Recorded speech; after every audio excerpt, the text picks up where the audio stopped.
KPM.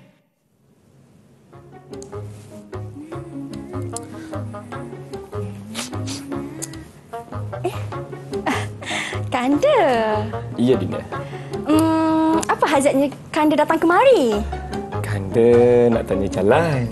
Oh, jalan ke mana tu Kanda? Jalan ke rumah Dinda. Jalan ke rumah Dinda?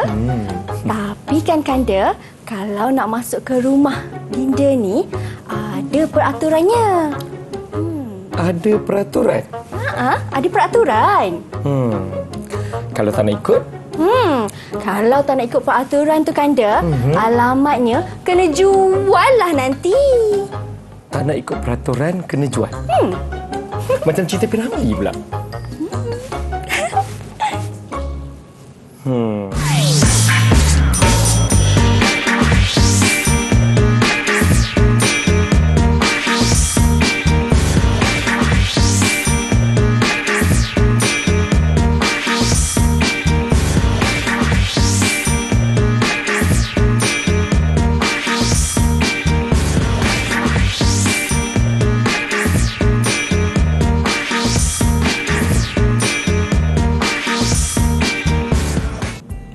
Assalamualaikum dan salam sejahtera. Apa khabar murid-murid tingkatan 5 yang sedang menonton sekarang? Anda sedang menonton slot Menengah Atas di Didik TV KPM, di mana istimewanya episod kali ini kita akan belajar satu mata pelajaran yang cukup menarik, iaitu sejarah dengan tajuknya Perlembagaan Persekutuan, bersama-sama dengan saya Syamira Nazir hari ini selama 1 jam. Hari ini kita ada seorang guru yang cukup berpengalaman, iaitu Cikgu Muhammad Ridwan, atau lebih mesra dengan panggilan The Great Teacher Ridwan. Assalamualaikum Cikgu. Waalaikumsalam. Sihat Cikgu Cukup sihat, cuma suara tak berapa nak ada. Tak berapa nak ada. Macam mana Cikgu, dah jumpa jalan nak masuk ke rumah? Tengah fikir syaratnya tu. Ada syarat dan peraturannya apa tu? Nanti kita tanya Cikgu Ridwan. Kerana tak lupa juga di studio turut serta bersama dengan kami hari ini Cikgu Juru Bahasa Isyarat, iaitu Cikgu Kulina dari SMK Sultan Abdul Samad, Petaling Jaya, Selangor. Apa khabar Cikgu Kulina? Baik, terima kasih Cikgu kerana bersama dengan kami untuk hari ini. Baiklah Cikgu Ridwan, tak lengkap kiranya kelas kita ni kalau tak ada murid-murid. Betul. Mesti kena ada murid-murid untuk teman kita. Penyeri tu. Ya, dan hari ini ada 4 orang kawan baru Mira di dalam talian, anak murid Cikgu sendiri. Betul. Okey, di manakah mereka? Assalamualaikum. Hai. Wah, semuanya puteri. Okey, boleh Cikgu Ridwan perkenalkan mereka Cikgu? Baik, kita mulakan dengan anak murid saya yang pertama. Ni yang comel ni, nama dia Nur Kristina. Minta kenalkan diri, Nur Kristina. Kristina, hai. Hai, Assalamualaikum. Nama saya Nur Kristina. Salam perkenalan. Dan di sebelah dia kita ada, yang ni dia punya senior sikit. Nama dia Iris Arisa. Perkenalkan diri, Iris. Hai semua, nama saya Iris Arisa binti Muhammad Syarizal. Boleh panggil saya Iris. Hai. Iris, dan dekat bawah dia tu, yang putih-putih tu nama dia Fatin. Fatin, perkenalkan diri Fatin. Hai, nama saya Fatin Nur Damia binti Muhammad Asri. Boleh panggil saya Fatin. Hai Fatin. Baiklah Cikgu. Dan yang di sebelah dia, yang ini juga, yang comel-comel ni nama dia Kasih. Kasih, perkenalkan diri Kasih. Hai, Assalamualaikum. Nama saya Kasih Nurul Kamilia binti Muhammad Khairil. Boleh panggil saya Kasih. Baiklah. Salam perkenalan Mira ucapkan kepada semua kawan-kawan baru Mira di dalam talian. Baiklah Cikgu, hari ini kita nak belajar tentang Perlembagaan Persekutuan. Betul. Apa yang Cikgu nak fokus dengan tajuk kita ni? Baik, dalam Perlembagaan Persekutuan perkara ni penting. Kalau sebenarnya kalau murid-murid yang di rumah mungkin boleh undur sikit ke belakang ataupun boleh rujuk di YouTube, kita telah belajar Perlembagaan Persekutuan ini 1957 punya, yang itu merupakannya asal, iaitu Perlembagaan Persekutuan Tanah Melayu 1957. Tapi hari ini kita bukan nak belajar yang itu, tapi kita akan belajar Perlembagaan Persekutuan Malaysia hari ini, negara kita hari ini. Jadi untuk kita faham itu, itu yang kita buat tadi tu. Perlembagaan itu adalah satu undang-undang dan peraturan yang mesti dipatuhi oleh penduduknya. Macam tu Baik, jadi kita tengok. Okey, ini adalah Perlembagaan Persekutuan. Baik, apa yang ada dekat sini kita tengok. Pertama kita akan belajar ini, iaitu latar belakang Perlembagaan Persekutuan. Jadi mestilah ada asal usul dia, betul. Kemudian kita akan pergi kepada sejarah penggubalan Perlembagaan Persekutuan, bermula daripada yang cikgu cakap tadi dalam episod yang lepas. Kita ada Perlembagaan Persekutuan Tanah Melayu 1957. Kemudian kita akan pergi kepada perkara yang ketiga, iaitu pindaan Perlembagaan Persekutuan, yang mana pada tahun 1957 telah ada Perlembagaan Persekutuan Tanah Melayu 1957, tapi waktu itu belum ada Malaysia. Malaysia hanya wujud selepas tahun 1963. Jadi pada tahun 1963 perlembagaan tersebut dipinda bagi mencapai kesamarataan untuk semua penduduk di dalam Persekutuan Malaysia, yang mana atas penyertaan Sabah dan Sarawak ke dalam Persekutuan Malaysia. Dan yang terakhir kita akan belajar tentang ciri utama Perlembagaan Persekutuan Malaysia. Wow. Baik cikgu. Jom cikgu kita teruskan. Kita teruskan. Baik, kalau kita tengok dalam latar belakang ni ada beberapa perkara yang perlu murid-murid di rumah faham tentang perlembagaan. Macam yang kita tengok di awal tadi, perlembagaan itu merupakan satu peraturan dan undang-undang. Saya yakin murid-murid di rumah telah jelas bahawa dalam definisi negara berdaulat, kita ada kawasan, kita ada tanah, kita ada pemerintah dan kita ada undang-undang. Baik, sebelum tu cikgu nak tanya dengan murid dekat atas talian ni. Sebelum adanya perlembagaan ni, ada tak undang-undang bertulis yang ada di negara kita ni? Siapa nak jawab? Ada ke tak ada? Ada ke tak ada? Saya. Ya, kasih. Silakan. Jawapan dia adalah Undang-Undang Negeri Melayu. Undang-Undang Negeri Melayu.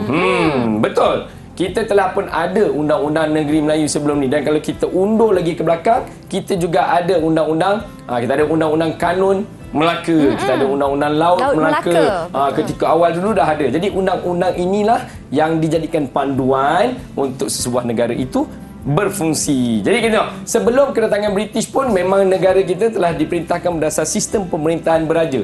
Apabila dikatakan ada sistem pemerintahan itu, maka sudah pasti ianya ada undang-undang tersendiri yang digunakan sebagai panduan untuk pengurusan negara tersebut. Dan latar belakangnya juga, apabila ada telah disebut sistem pemerintahan beraja, maka raja yang memerintah berdasarkan undang-undang dan peraturan yang digubal. Nampak? Balik-balik disebut undang-undang, peraturan, undang-undang, peraturan. Mesti ingat di dalam ingatan murid-murid GTI, baik yang sedang menonton di rumah maupun yang berada di atas talian, bahawa undang-undang, peraturan itulah yang akhirnya akan dikenali sebagai perlembagaan. Baik, pada zaman British, kita dah habislah zaman Raja-Raja Melayu dulu, kemudian datangnya zaman British. Waktu zaman British, mereka mentadbir, membawa sedikit pembaharuan kepada sistem pentadbiran tersebut, memperkenalkan beberapa kaedah yang baru, atau kita mungkin sebut, guna istilah moden sikit, birokrasi yang wujud untuk melancarkan pentadbiran. Tapi walaupun dengan semua naik taraf tersebut, raja-raja masih diterima sebagai pemerintah yang berdaulat. Dan apabila merdeka, negara telah mewujudkan perlembagaan yang lengkap dan bercirikan kepada unsur-unsur penting sesebuah negara. Dan dalam perbincangan kita hari ini, negara yang kita maksudkan itu adalah negara kita yang tercinta, Malaysia. Baik. Tadi kita tanya tentang undang-undang sebelum British. Sekarang cikgu nak tanya pula dengan murid-murid atas salian ni. Ada tak undang-undang ketika British mentadbir negara kita? Ada tak undang-undang dia? Boleh bagi contoh? Ada ke tak siapa ada? tahu? Saya tahu, Sir. Ya, Fatin. Silakan, Teruskan. Fatin. Undang-Undang Inggeris. Undang-undang Inggeris. Dia ada nama tak ke tak ada? Atau sebut undang-undang zaman Inggeris je? Ada namanya tu. Zaman Inggeris saja. Undang-undang Inggeris. Baik. Betul, cikgu? Maklumatnya umum, undang-undang Inggeris. Betul lah, waktu zaman Inggeris, undang-undang Inggeris lah. Kan? Okey. Tapi mungkin kita ada jawapan yang lebih spesifik. Kita tengok nanti. Baik, terima kasih Fatin. Baik, jadi apabila negara kita merdeka, kita ada undang-undang. Kita tengok di dalam Undang-Undang Negeri Melayu, ini yang disebutkan oleh Kasir tadi, iaitu raja sebagai pemerintah, rakyat memberikan kesetiaan, undang-undang dan sistem pemerintahan ditentukan oleh raja. Ini zaman Raja-Raja Melayu dulu. Baik, cikgu. Nampak dia ada Undang-Undang Negeri Melayu dan sebagainya, sudah pasti termaktub ada satu aturan yang mesti dipatuhi. Yang rakyat kena buat, yang raja kena buat. Jalankan tanggungjawab masing-masing, barulah negara kita makmur. Betul cikgu. Dan cikgu, tadi jawapan Fatin kata undang-undang Inggeris itu betul cikgu Iya, kita boleh terima. Berapa ganjaran untuk Fatin? Wish, nak bagi ganjaran. Baik, kita bagi dia 1 bintang dulu sebab dia bagi jawapan yang umum. Yes, 1 bintang untuk Fatin. Tanya. Baik cikgu. Tiba-tiba nampak muka Kasih berubah. Kenapa Fatin dapat bila jawab dia tak dapat Kita bagi cikgu. Kita bagi. Jangan risau. Okey, berapa cikgu? Kita bagi dia yang hijau yang terang sikit tu.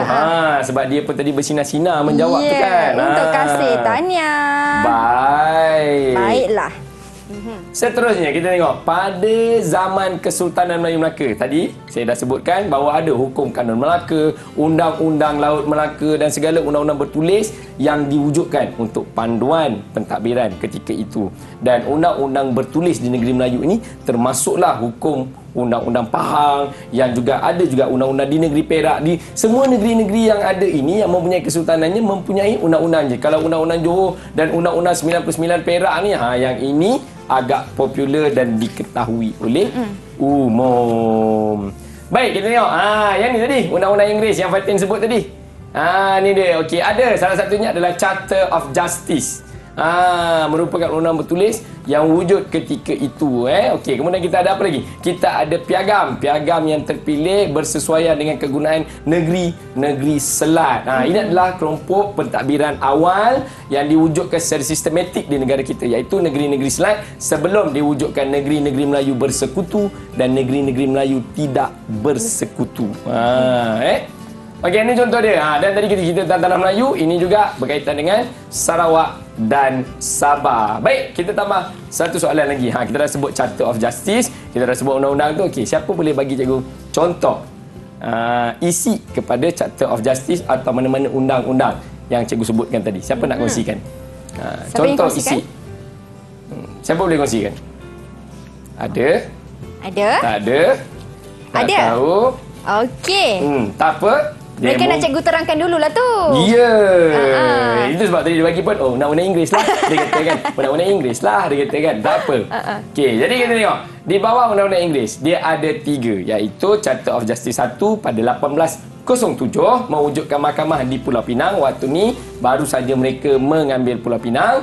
Kemudian Charter of Justice 2 1826 menyatukan mahkamah di Singapura, Melaka dan Pulau Pinang. Kenapa Singapura, Melaka dan Pulau Pinang? Kerana 1824 Perjanjian London ditandatangani dan negeri-negeri selat diwujudkan pada 1826. Jadi pentadbiran tadi telah disatukan.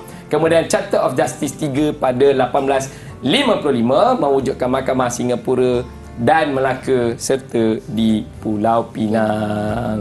Okey, di Sarawak dan Sabah juga tidak ketinggalan dalam maklumat-maklumat yang begini. Kerana mereka juga ada pemerintahan yang berdiri kukuh dan mempunyai perlembagaan mereka sendiri. Kalau kita tengok di Sarawak, pada Ogos 1956, Perlembagaan Sarawak memberikan kuasa kepada badan membuat undang-undang, iaitu Konsel Negeri, Majlis Negeri yang mempunyai 45 orang ahli dipengerusikan oleh Ketua Setiausaha. Jadi di Sarawak juga ada Majlis Tertinggi yang dipengerusikan oleh Gubernur. Di Sarawak juga pada tahun 1999 memberikan kuasa pentadbiran kepada Majlis Tertinggi. Di Sabah juga ada, iaitu Majlis Undangan dan Majlis Kerja ditubuhkan pada tahun 1950 dan ini merupakan peraturan tertinggi yang ada di dalam negeri Sabah dan Sarawak yang boleh kita jadikan sebagai perlembagaan mereka ketika itu. Ya. Baik, cikgu. Baik. Silakan cikgu. Sir, Ya. boleh saya tanya? Ya. Boleh. Boleh, Iris. Teruskan. Charter of Justice tu betul ke diambil daripada undang-undang yang digubal di England? Betul. Sudah pasti Charter of Justice itu adalah peraturan yang diwujudkan oleh Inggeris untuk mentadbir di negeri-negeri selat ketika itu dan sudah pasti ianya berkiblatkan kepada undang-undang yang telah sedia ada di British. Terbaik Iris dengan soalan kamu tu. Baik cikgu. Dan cikgu, apa kesimpulan ringkas yang kita boleh buat dalam segmen ini cikgu? Ya, untuk kesimpulannya kita tengok ya. Institusi pemerintahan beraja diteruskan apabila tanah Melayu mencapai kemerdekaan. Maksudnya raja masih ada, sampai hari ini masih lagi ada. Kita ada sultan, kita ada yang di-Pertuan Agong. Dan disesuaikan dengan konsep raja itu adalah raja berperlembagaan dan demokrasi berparlimen. Kita ada Dewan Rakyat dan kita ada Dewan Negara yang kita akan tengok sekejap lagi. Perlembagaan Persekutuan Tanah Melayu 1957 diperkenalkan dan menjadi asas kepada perlembagaan serta asas kepada sistem raja berperlembagaan dan demokrasi berparlimen yang diaplikasikan secara penuh di negara kita hari ini. Baiklah, wow, itu dia. Penjelasan yang cukup jelas dan juga padat daripada Cikgu Ridwan. Macam cikgu katakan, peraturan dan juga undang-undang itulah yang kita panggil sebagai perlembagaan. Kita akan berhenti berehat seketika. Kita akan kembali selepas ini dalam slot Mendengar Atas. Jangan ke mana-mana.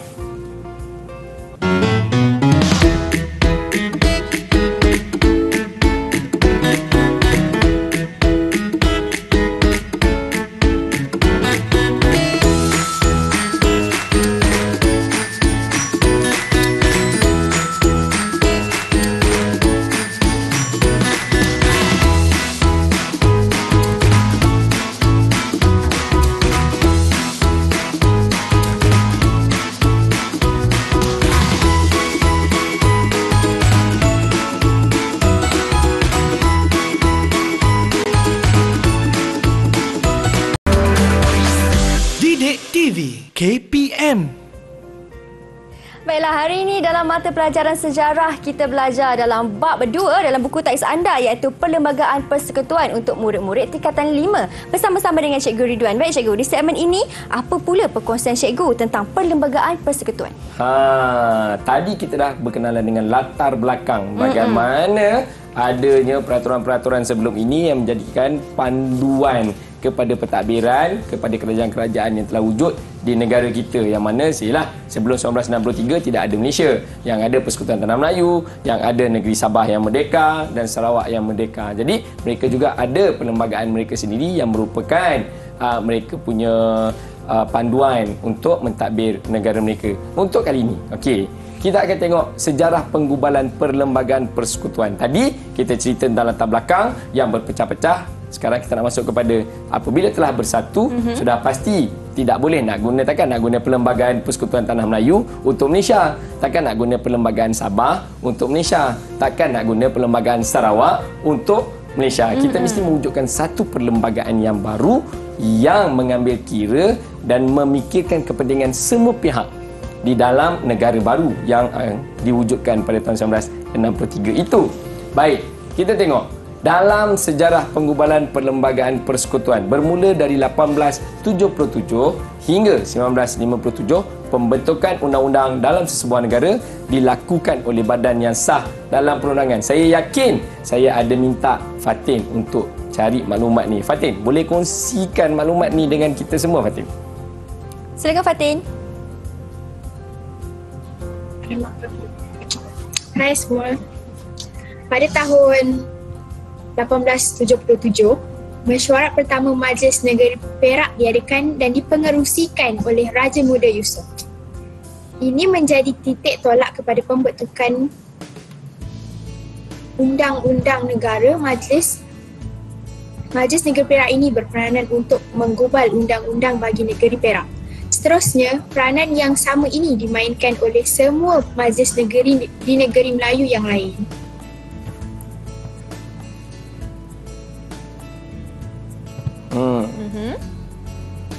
Okey, nampaknya ada sedikit gangguan teknikal. Baik Cikgu, bagaimana jawapan Fatin Cikgu? Jadi apa yang Fatin kongsikan adalah perlembagaan itu dimulakan oleh negeri Perak yang bermula dengan satu mesyuarat dijalankan pada tahun 1877 membentuk perlembagaan negeri Perak, bukan perlembagaan negeri, satu peraturan untuk mentadbir. Jadi dan ini diikuti oleh semua negeri-negeri yang lain terkemudiannya. Baik Cikgu, bagaimana ganjaran untuk Fatin? Saya rasa kalau bukan kerana ada masalah tadi, maklumat dia adalah lengkap. Kita bagi dia colour pink sesuai sikit dengan dia yang putih-putih tu. Okey. Satu warna pink. Satu bintang ke cikgu? Ya. Okey, untuk kasih cikgu. Untuk Fatin. Fatin. Tahniah Fatin. Baik cikgu, silakan cikgu. Okey. Silakan cikgu. Baik, seterusnya daripada situ, bertitik tolak daripada situ, maka negeri-negeri yang lain mula membawa kepada pembentukan peraturan dan undang-undang masing-masing untuk mentadbir dan membawa kepada langkah demi langkah sehinggalah 1957. Jadi itu dia punya permulaan. Apabila sampai kepada pembentukan Malaysia, maka Parlimen hari ini, Parlimen merupakan badan perundangan yang berkuasa penuh membentuk undang-undang negara. Ahli Parlimen berperanan meminda perlembagaan demi menegakkan kedaulatan negara. Nampak? Kalau dulu tadi perasan tak Fatin sebut mesyuarat? Mesyuarat di Perak dia buat mesyuarat. Jadi mesyuarat tu hari ini mesyuarat ini dalam skala yang lebih besar sebab negara yang besar. Jadi itu sebab istilahnya Parlimen. Jadi mesyuarat tu ada tak? Ada. Berjalan kat mana? Di Parlimen. Hari ni Baik, untuk seterusnya. Jadi, apabila dah ada kuasa di Parlimen dengan latar belakang tadi bermula dengan mesyuarat, apabila kita dah ada Parlimen, jadi kuasa itu akan terus. Jadi, Parlimen tadi kita tahu kita ada wakil rakyat yang menggubal dekat sana. Jadi kita sebagai rakyat, kita buat apa? Kita perlu menghargai jasa pemimpin yang berusaha mengekalkan kedaulatan negara. Baik, itu adalah peranan kita sebagai rakyat. Itu adalah peranan kita sebagai rakyat. Dan seterusnya digubal. Okey, nampak Charter of Justice. Charter of Justice ni adalah satu undang-undang yang diguna pakai ketika bermulanya pentadbiran negeri-negeri Selat.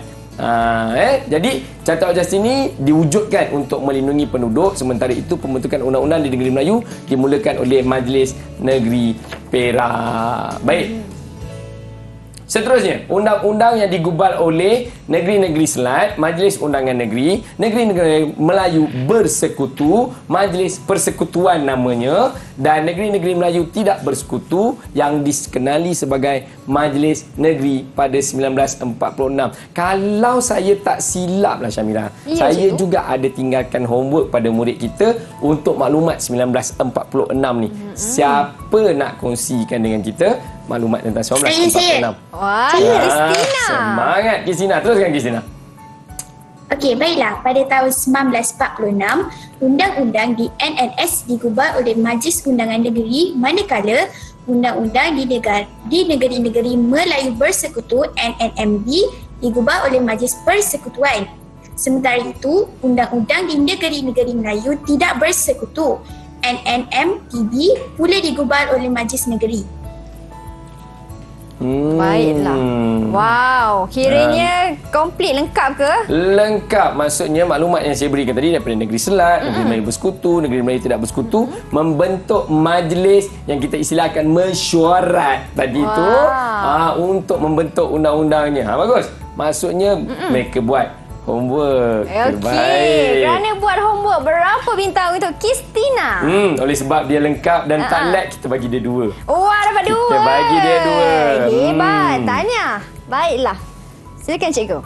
Baik. Tadi kita dah pergi, okey. Saya nak sebut yang 1877 sebab telah dikongsikan oleh Fatin tadi. Jadi 1877 adalah permulaan dan yang secara rasmi kemudiannya adalah pada 1946 yang dibentuk di bawah negeri-negeri Selat, negeri Melayu Bersekutu dan negeri Melayu tidak bersekutu itu tadi. Seterusnya kita tengok pada 1948, tadi 1946, sekarang 1948, Perjanjian Persekutuan Tanah Melayu 1948 diwujudkan. Ini selepas kegagalan pengisytiharan Malayan Union oleh pihak British, kita gantikan dengan Perjanjian Persekutuan Tanah Melayu 1948. Dan dia mempunyai kandungan Perjanjian Persekutuan Tanah Melayu 1948 termasuklah pentadbiran, kuasa Raja Melayu, perundangan dan kewarganegaraan.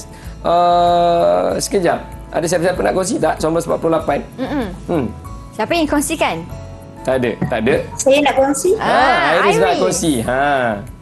Teruskan Iris. Daripada maklumat yang saya dapat, Perjanjian Persekutuan Tanah Melayu 1948 merupakan titik penting pembentukan sebuah persekutuan yang terdiri daripada negeri-negeri Melayu, Melaka dan Pulau Pinang. Antara kandungan yang terdapat dalam Persekutuan Tanah Melayu termasuklah pentadbiran, kuasa Raja Melayu, perundangan dan kewarganegaraan. Betul? Cikgu, Di betul sini? cikgu.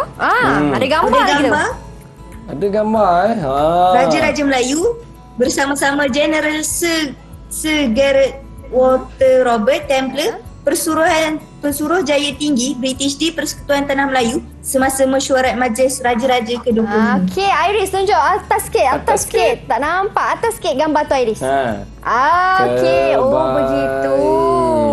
Hebatlah Iris ni sampai gambar pun ada cikgu. Gambar pun Berapa ada. bintang untuk Iris cikgu? Kalau yang jawab tak lag, kita bagi 2. Jawab tak lag sekali dengan gambar, kita bagi 3, Syamila. Kena bagi 3. 3 Kita bagi dia 3 terus. Tahniah Iris. Baik cikgu. Seterusnya cikgu. Silakan cikgu. Baik.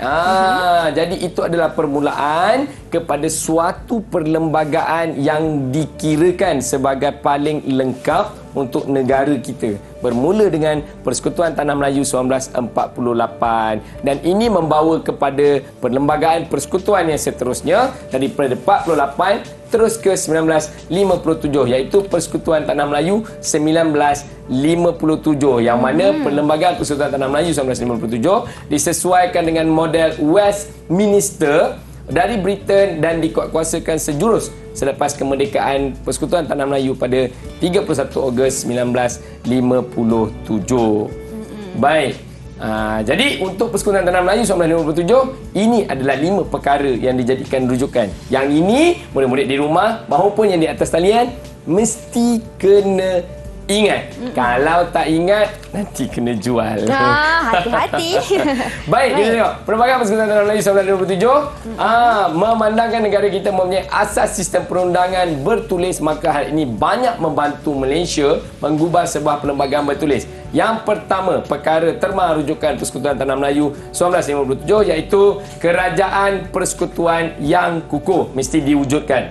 Kedua, dalam perlembagaan tersebut mesti menjamin kedudukan Raja-Raja Melayu. Yang ketiga, menjamin kedudukan istimewa orang Melayu dan kepentingan sah kaum lain. Yang keempat, Parlimen hendaklah mengandungi 2 dewan iaitu Dewan Rakyat dan Dewan Negara. Dan yang kelima, kewarganegaraan yang sama kepada semua rakyat persekutuan. Ya, baiklah. Ingat murid-murid, masa Cikgu Ridwan tekankan 5 perkara ini kena ingat. Hati-hati kalau tak ingat, mungkin kerap ditanya dalam peperiksaan. Pasti. Jadi ambil take note di situ. Kita akan berhenti berehat seketika. Lagi sekali Cikgu, kita akan kembali selepas ini untuk lebih banyak lagi teknik dan juga tips yang menarik daripada Cikgu Ridwan dalam mata pelajaran sejarah untuk murid-murid tingkatan 5. Jangan ke mana-mana.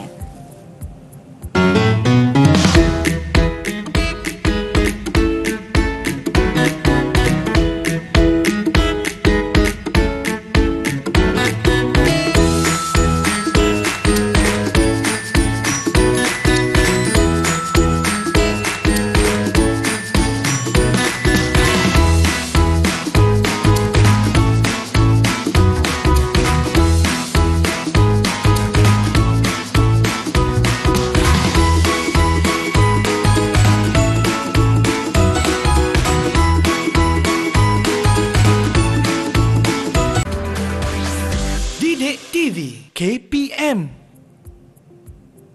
Hari ini kita belajar tentang perlembagaan persekutuan dan untuk segmen ini Cikgu Ridwan akan terangkan ciri utama perlembagaan persekutuan. Katanya ada 2 iaitu tradisional dan juga moden. Macam mana tu Cikgu Ridwan? Silakan.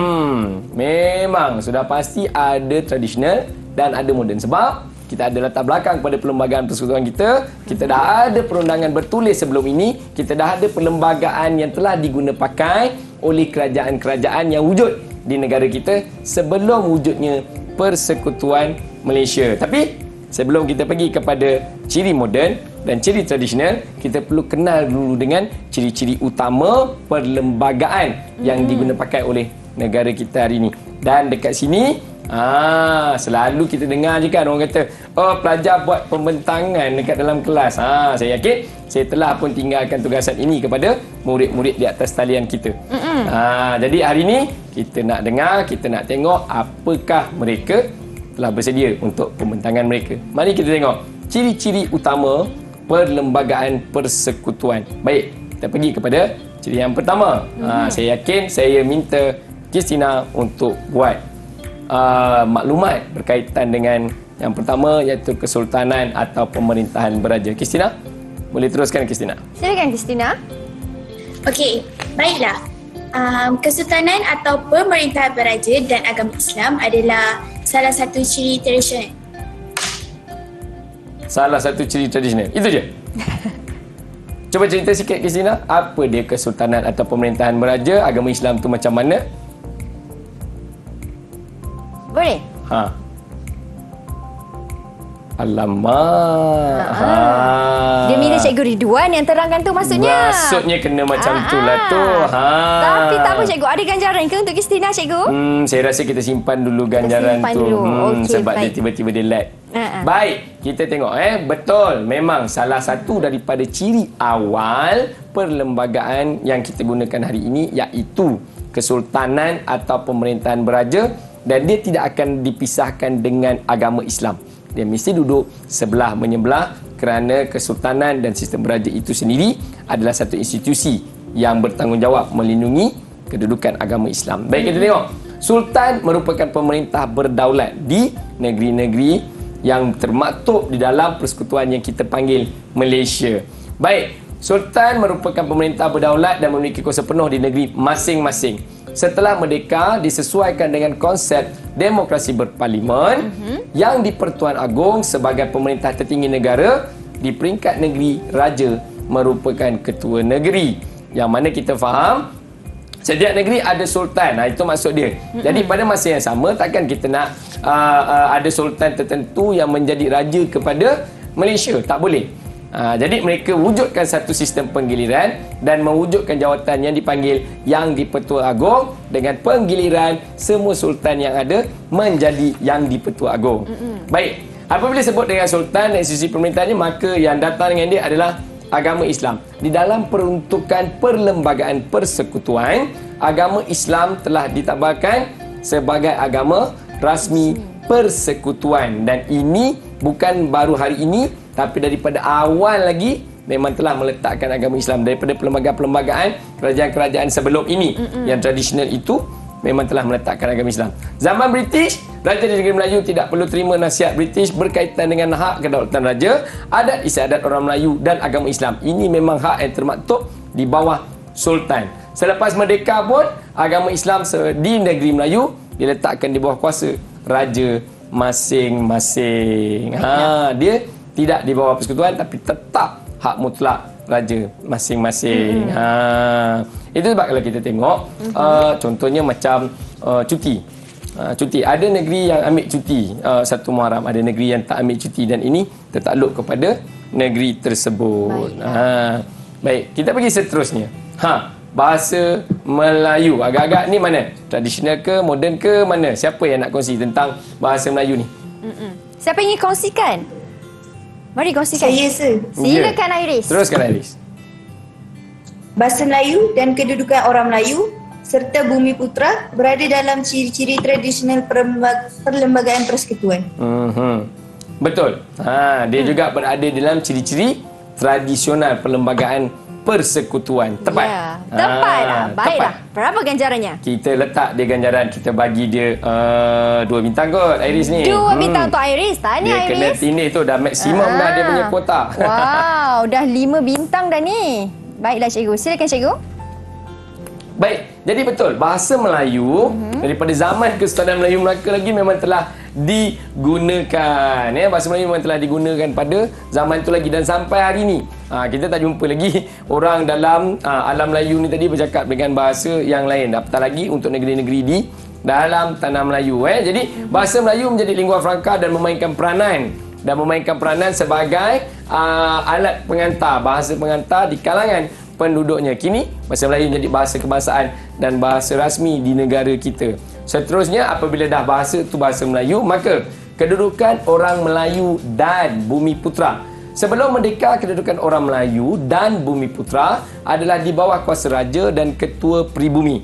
Apabila merdeka, Yang di-Pertuan Agong diberi tanggungjawab memelihara kedudukan istimewa orang Melayu Bumi Putra, Sarawak dan Sabah serta kepentingan sah kaum lain. Itu sebab dia ada sebut Bumi Putra. Bumi Putra tu maksudnya kaum-kaum lain yang sama dengan Melayu tapi tidak beragama Islam. Dan ada satu perkara penting yang suka untuk saya kongsikan dengan murid di rumah maupun di atas talian. Ada 2 kerajaan yang digunakan di dalam perlembagaan itu yang disebut sebagai satu rakyat sultan dan satu lagi adalah rakyat persekutuan. Rakyat persekutuan adalah golongan imigran yang diterima menjadi warga negara persekutuan apabila persekutuan diwujudkan, dan rakyat sultan merupakan orang Melayu dan Bumi Putra yang telah pun mendiami tanah ini sejak dari awal di bawah kekuasaan sultan. Info tambahan cikgu Info tambahan. Kalau letak dekat esei bahagian B kertas 2, markah penuh. Baik cikgu. Baik. Kita tengok seterusnya. Ini adalah ciri moden. Tadi sibuk ambil yang tu. Oh, ini ciri moden, ini ciri tradisional. Mari kita tengok apa yang ada dekat ciri moden. Siapa nak kongsikan ciri moden ni tadi? Ciri moden yang pertama. Ciri moden yang pertama. Siapa nak kongsikan? Ada? Tak ada? Ada. Mungkin Kasih ingin berkongsi. Tak dengar lagi suara Kasih ya? Ya, betul. Ada. Kalau tiada tak kita ada, tak apa. Kita teruskan. Lah. Kerajaan persekutuan. Antara perkara utama yang disebut di dalam kerajaan persekutuan termasuklah mewujudkan satu sistem kerajaan persekutuan. Laporan Suruhanjaya Perlembagaan Persekutuan Tanah Melayu menyarankan kerajaan persekutuan dan kerajaan negeri diberi kuasa dalam bidang tertentu apabila Malaysia dibentuk. Sarawak dan Sabah juga diberi autonomi kepada negeri masing-masing. Sistem demokrasi berparlimen merupakan ciri kedua di bawah ciri moden perlembagaan persekutuan. Perlembagaan persekutuan memperuntukkan ciri demokrasi di Malaysia. Asas kepada demokrasi ialah pilihan raya umum yang berlaku pada tahun 1955 dan tujuan pilihan raya adalah memberi kebebasan kepada rakyat memilih wakil pemimpin yang mereka mahu. Suruhanjaya pilihan raya ditubuhkan bagi menentukan pilihan raya dijalankan dengan adil. Jadi, Suruhanjaya pilihan raya adalah satu badan yang berasingan menguruskan pilihan raya umum negara. Ciri moden yang seterusnya iaitu kewarganegaraan. Kewarganegaraan persekutuan diperkenalkan pada tahun 1948 melalui Perjanjian Persekutuan Tanah Melayu 1948. Sebelum itu tidak terdapat satu kewarganegaraan yang sama bagi seluruh negara. Rakyat dikategorikan sebagai rakyat raja dan terdapat penduduk yang dapat kerakyatan British sekiranya lahir di Melaka atau Pulau Pinang. Itu sebelum itulah kemerdekaan Tanah Melayu dan pembentukan Malaysia melahirkan taraf kewarganegaraan yang sama kepada rakyatnya. Baik, kena tengok apa yang membezakan di antara ciri moden dan ciri tradisional tadi. Ciri moden adalah satu item yang baru dibawa masuk dengan berpandukan kepada Westminster tadi. Contohnya kewarganegaraan. Ini mereka yang mula gunakan kewarganegaraan dan dibawa ke dalam perlembagaan kita. Apa lagi tadi? Kalau kita apa yang ada sebelum tu, maksudnya benda ni tidak ada. Birokrasi.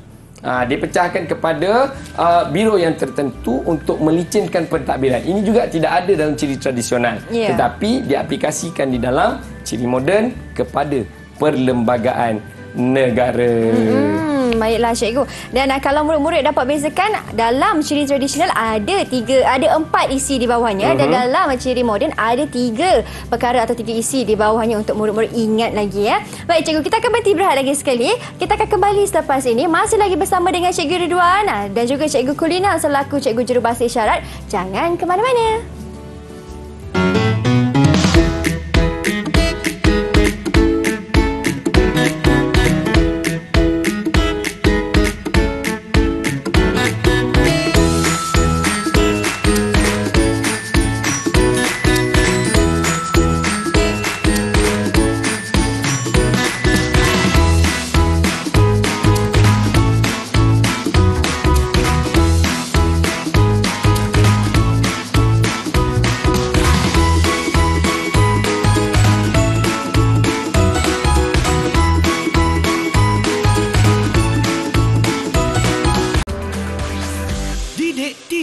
KPM.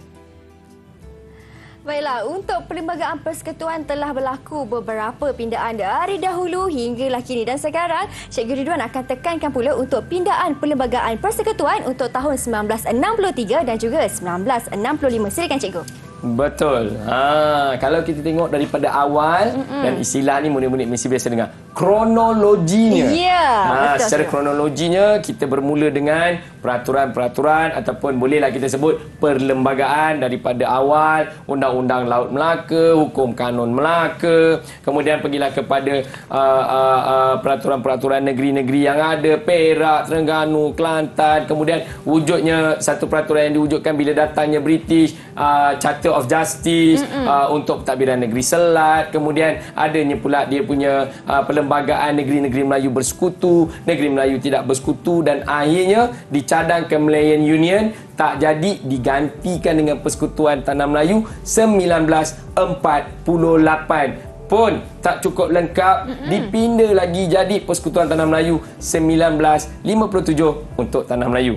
Di Sabah dan Sarawak juga ada perlembagaan mereka sendiri, dan akhirnya perlu diselaraskan dengan perlembagaan gabungan yang lain membentuk Persekutuan Malaysia, yang itulah membawa kepada pindaan 1963. Baik, apa pindaan tersebut? Kita tengok pindaan perlembagaan persekutuan 1963 dan 1965. Apa yang terkandung dekat dalam tu?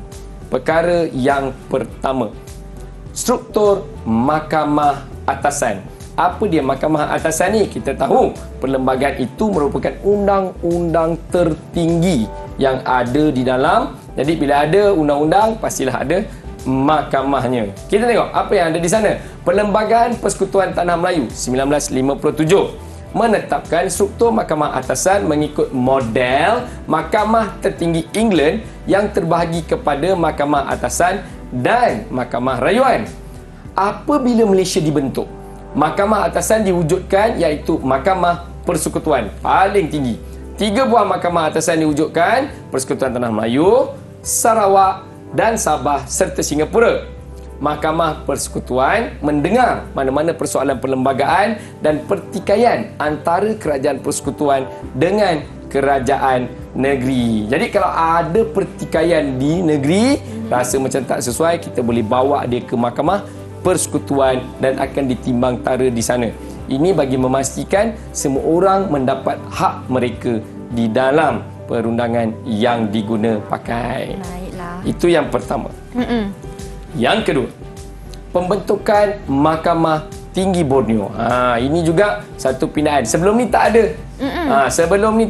Sebelum adanya Persekutuan Malaysia 1963, tidak ada pembentukan Mahkamah Tinggi Borneo ni. Mahkamah Tinggi Borneo ni hanya diwujudkan apabila Persekutuan Malaysia hendak diwujudkan pada tahun 1963. Baik, mari kita tengok apa yang ada di Mahkamah Tinggi Borneo ni. Kita tengok Perlembagaan Malaysia mengekalkan kedudukan Mahkamah Tinggi Malaya, pada masa yang sama mewujudkan Mahkamah Tinggi Borneo. Mahkamah Tinggi Borneo ini berperanan menguruskan soal kehakiman di Sarawak dan Sabah.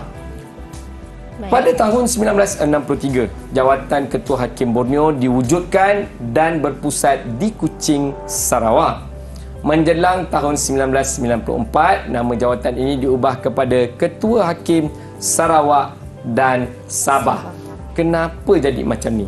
Pindaan ini dibuat bagi menyelaraskan perundangan di antara tanah-tanah yang merdeka bergabung membentuk Malaysia. Kita faham etnik-etnik yang ada di Sabah dan Sarawak telah pun mempunyai perundangan mereka sendiri. Mereka ada satu set aturan yang mesti dipatuhi oleh penduduk di sana dan diselenggarakan, dan sudah pasti set peraturan ini tidak diguna pakai di Tanah Melayu. Ada yang sama, ada yang berbeza. Baiklah cikgu, seterusnya.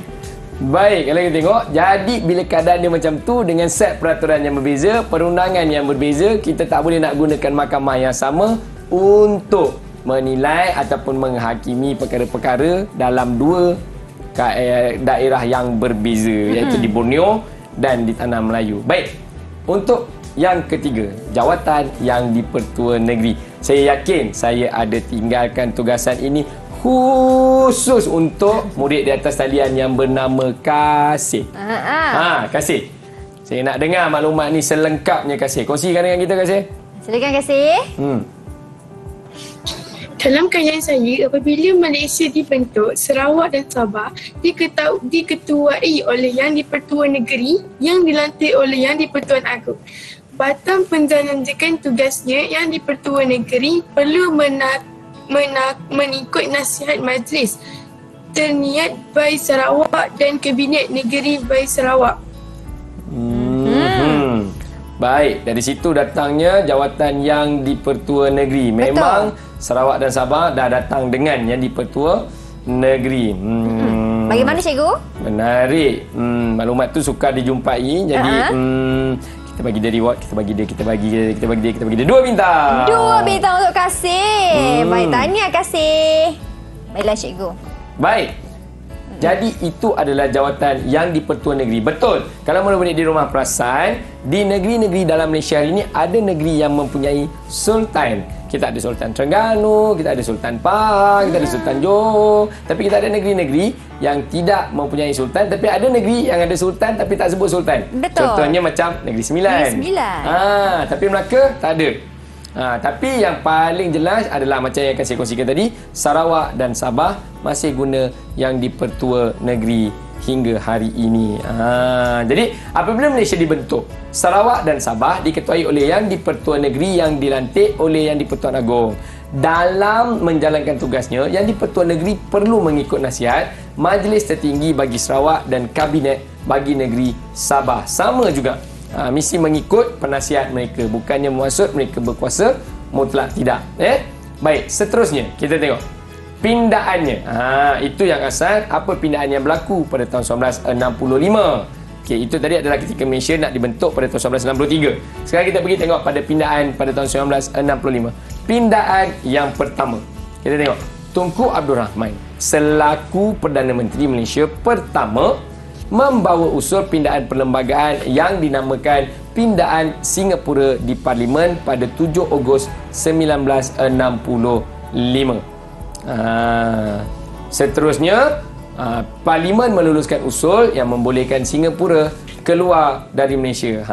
Inilah pindaan yang berlaku tu. Ketika itu, Singapura minta untuk keluar daripada Persekutuan Malaysia dan dibawa ke Parlimen, dibahaskan dan diluluskan. Seterusnya, langkah yang ketiga.